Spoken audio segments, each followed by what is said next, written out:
Good morning class. Hindi की CD में आप सबका बहुत बहुत स्वागत है बच्चों आज की इस वीडियो में हम सब पढ़ेंगे बाल महाभारत कक्षा 7 की पूरक पुस्तक में पाठ 38 अश्वत्थामा।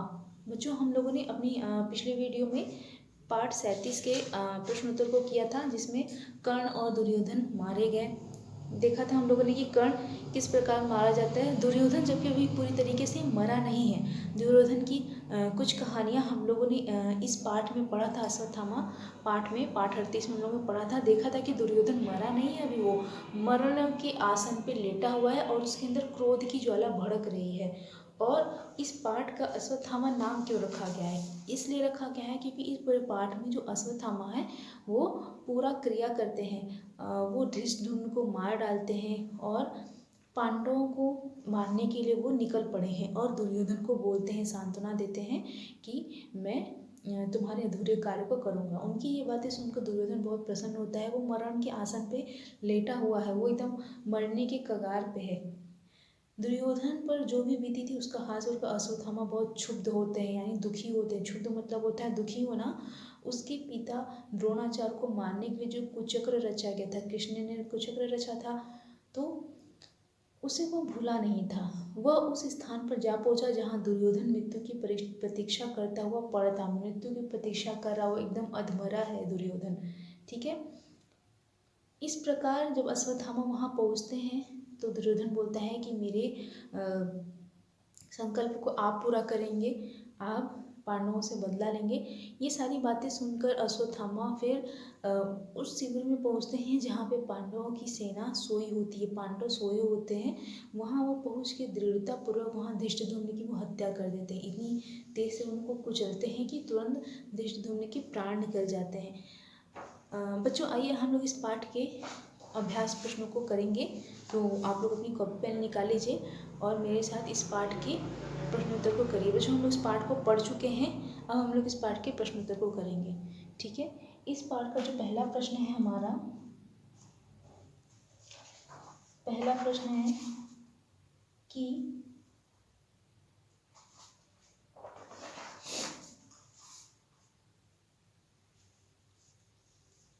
प्रश्न 1, धृष्टद्युम्न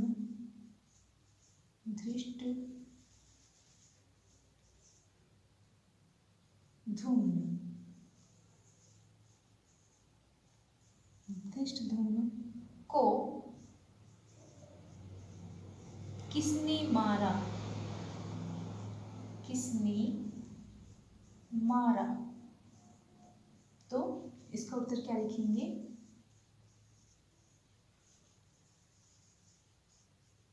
धृष्टद्युम्न को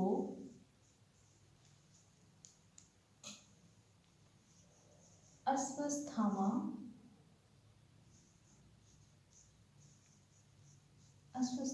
ने मारा। धृष्टद्युम्न को किसने मारा? अश्वत्थामा ने मारा। ठीक है। इसके बाद हमारा जो अगला प्रश्न है बच्चों,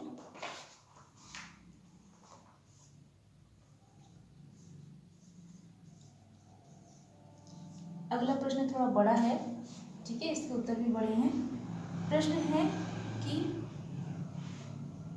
युद्ध समाप्त होने का समाचार पाकर युद्ध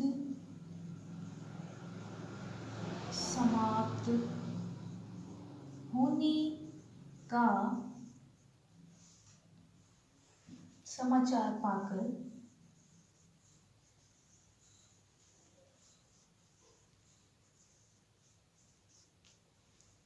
ठीक है, हजारों निसहाय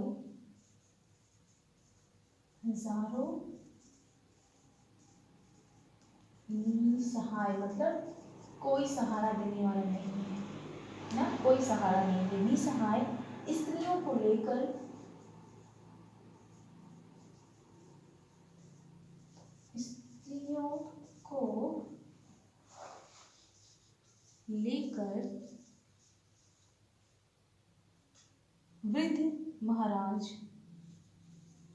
वृद्ध महाराज धृतराष्ट्र में धृतराष्ट्र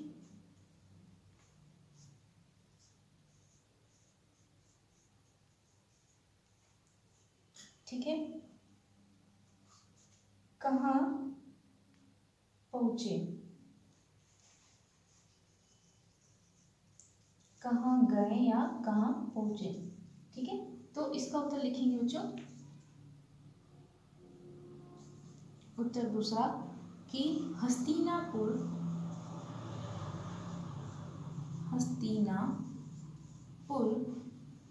का सारा हस्तिनापुर का सारा नगर, क्योंकि युद्ध समाप्त हो चुका था लगभग, और पूरी तरीके से समाप्त नहीं हुआ, लेकिन सारी वहाँ की संख्या अब धीरे धीरे समाप्त हो गई है। तो सारा नगर निसहाय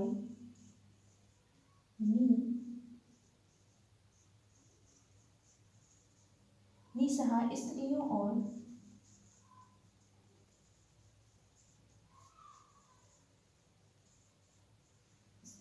अनाथ बच्चों के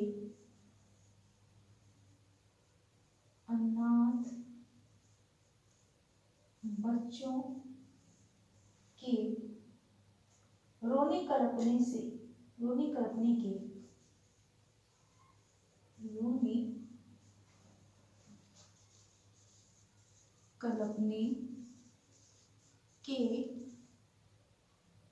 हृदय विदारक यानी हृदय को एकदम झकझोर देने वाला, रुला देने वाला, विदारक। ठीक है, शब्दों से गूंज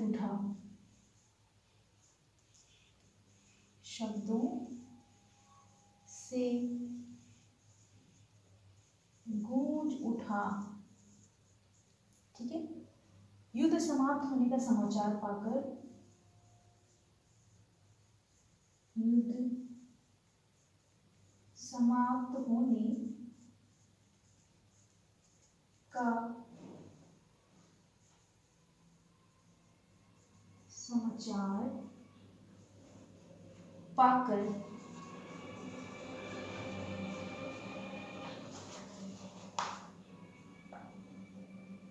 हजारों निसहाय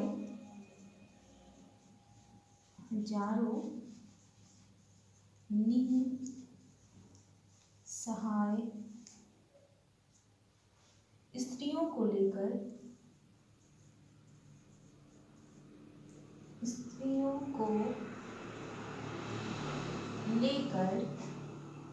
ठीक है, वृद्ध महाराज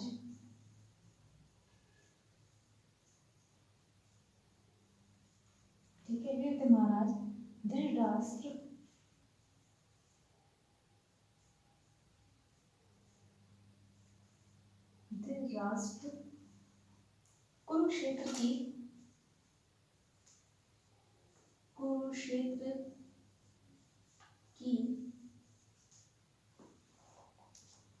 समर भूमि में गए। समर भूमि यहाँ जहाँ पे युद्ध हुआ था वहीं पे वो लेके सारे लोगों को पहुंचते हैं। समर भूमि में गए जहाँ एक ही वंश के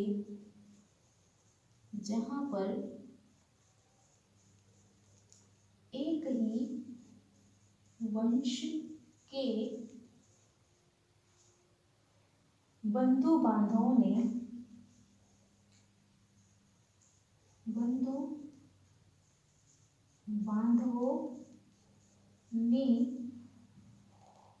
एक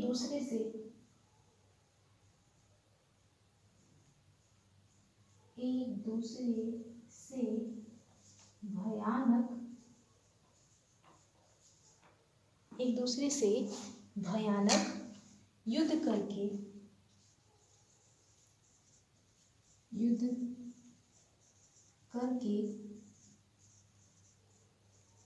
अपने ही कुल का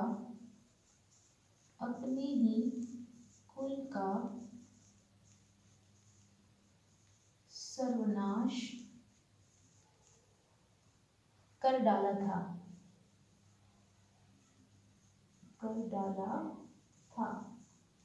ठीक है। धृतराष्ट्र ने बीती बातों का धृतराष्ट्र ने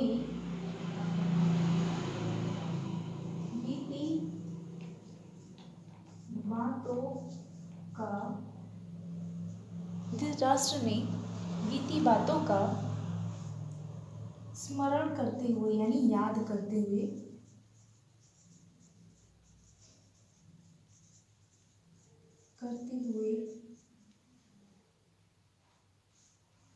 बहुत विलाप किया, यानी बहुत वो रोने लगे, बहुत विलाप किया। तो प्रश्न पूछ रहा है कि धृतराष्ट्र निसहाय स्त्रियों को लेके जो रण क्षेत्र में मारे गए थे महाभारत के युद्ध में, तो निसहाय जो स्त्रियां थी उनको लेके धृतराष्ट्र कहाँ जाते हैं और क्या करते हैं। तो वो हस्तिनापुर का सारा नगर निसहाय स्त्रियों और अनाथ बच्चों से रोने लगा था और कलपने लगा था। तो धृतराष्ट्र उन सबको लेके वो समर भूमि पर पहुँचते हैं कुरुक्षेत्र की, और जहाँ पे अपने ही भाई बंधुओं ने एक दूसरे को मार डाला था, और वो जोर जोर से यही सारी बातों को याद करके वो रोने लगते हैं। बच्चों इसका स्क्रीनशॉट ले लीजिए। अब हम लोग इसके बाद अगले पाठ का प्रश्नोत्तर करेंगे, ठीक है। ये पाठ हमारा छोटा था, इस पाठ के प्रश्नोत्तर अब समाप्त हो गए। इसके बाद हम लोग अगले पाठ के प्रश्नोत्तर को करेंगे। अगला पाठ है हमारा युधिष्ठिर की वेदना, ठीक है बच्चों। तो इसका स्क्रीनशॉट ले लीजिए जल्दी से, मैं इसको इरेज करती हूँ, ठीक है। अब मैं इसको इरेज कर रही हूँ।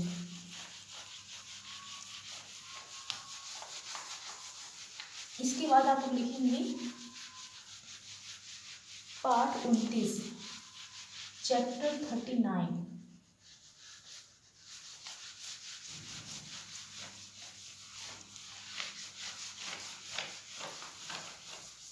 चैप्टर 39 में हम लोगों का बच्चों बहुत छोटा ही पाठ है। इस पाठ से भी हमारे बहुत कम प्रश्न उत्तर बनते हैं, ठीक है। युधिष्ठिर की वेदना 39। युधिष्ठिर की वेदना, ठीक है। इस पाठ से हमारा जो प्रश्न है बच्चों, प्रश्न 1 है कि युधिष्ठिर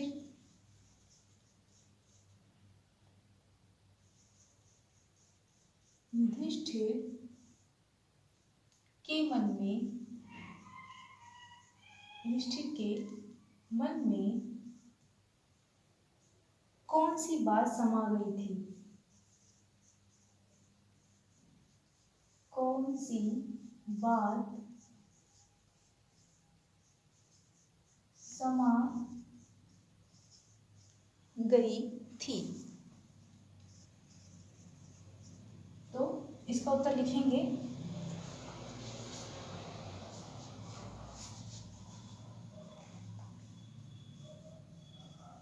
उत्तर 1, युधिष्ठिर के मन में, युधिष्ठिर के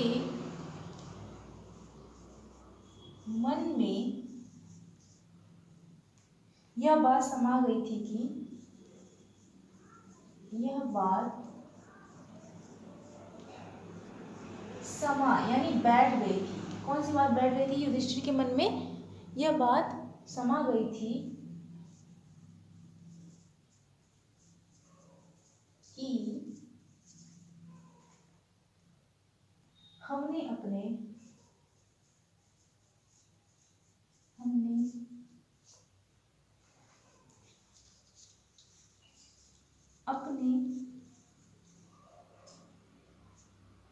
बंधु बांधवों यानी सगे संबंधी, ठीक है, अपने बंधु बांधवों को मारकर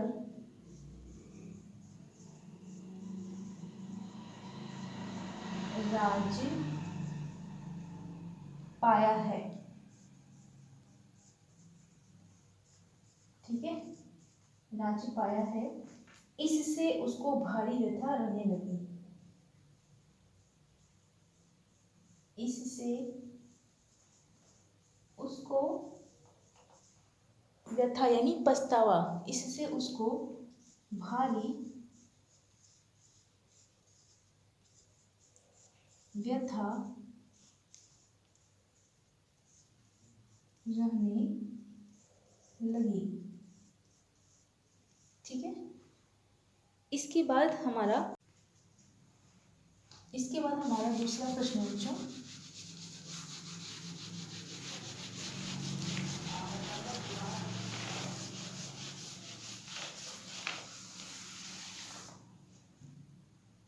दूसरा प्रश्न है हमारा द्रौपदी, प्रश्न दूसरा, द्रौपदी पर गांधारी, द्रौपदी पर गांधारी को दया क्यों आई? दया क्यों आई? ठीक है, और उसने क्या कहा? उसने क्या कहा? दया क्यों आती है द्रौपदी पर गांधारी को, और उसने क्या क्यों कहा, क्या बोला? ठीक है, तो इसका उत्तर लिखेंगे अपने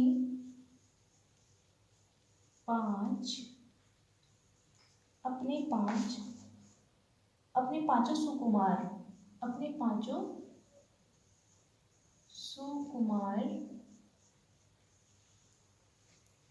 बालकों के मारे जाने के कारण, बालकों के मारे जाने के कारण, ठीक है, द्रौपदी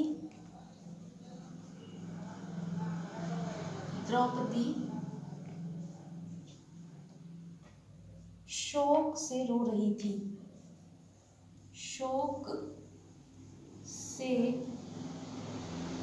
रो रही थी।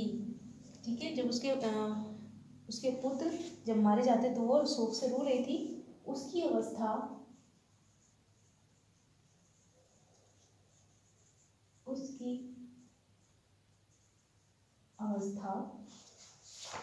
पर गांधारी को, उसकी अवस्था पर गांधारी को बड़ी दया आई। बड़ी दया आई।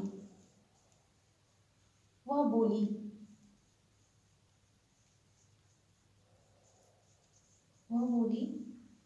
बेटी, क्या बोलती है वो कि बेटी दुखी न हो,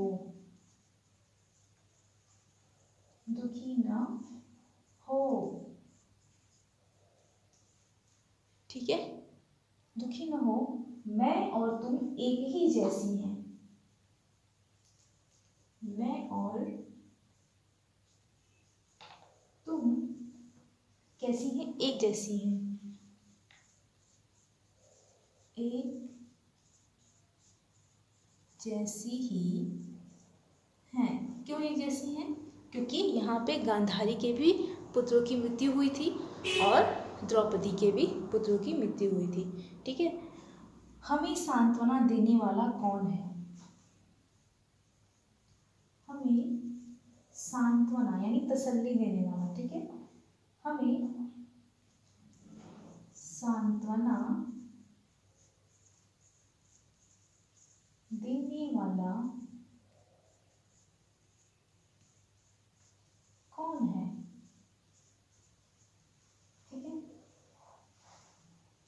सब की दोषी तो मैं ही हूं, इस सब की दोषी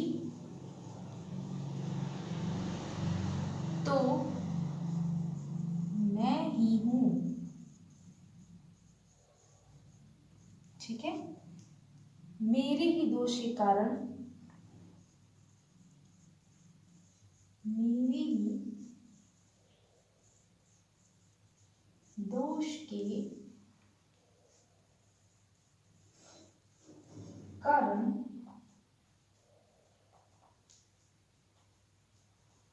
आज स्कूल का, आज इस स्कूल का सर्वनाश हुआ है, सर्वनाश हुआ है। ठीक है, इतनी बातें वो गांधारी बोलती हैं। पर अब अपने को दोष देने से क्या लाभ, पर अब अपने को भी दोष देने का क्या लाभ, यानी कोई फायदा नहीं है। ठीक है, तो इतनी बातें, इतनी संवाद, इतनी बातें गांधारी द्रौपदी को बोलती है कि तुम्हारी और मेरी दशा तो एक जैसी है, अब हम लोग को सांत्वना देने वाला कौन है। ठीक है, और अब अपने को भी दोष देने से क्या लाभ है। तो इस प्रकार बच्चों इस पाठ के भी हम लोगों ने महत्वपूर्ण प्रश्नोत्तर को कर लिया। अब हम लोग अपनी अगली वीडियो में इसके आगे के पाठ का प्रश्नोत्तर करेंगे।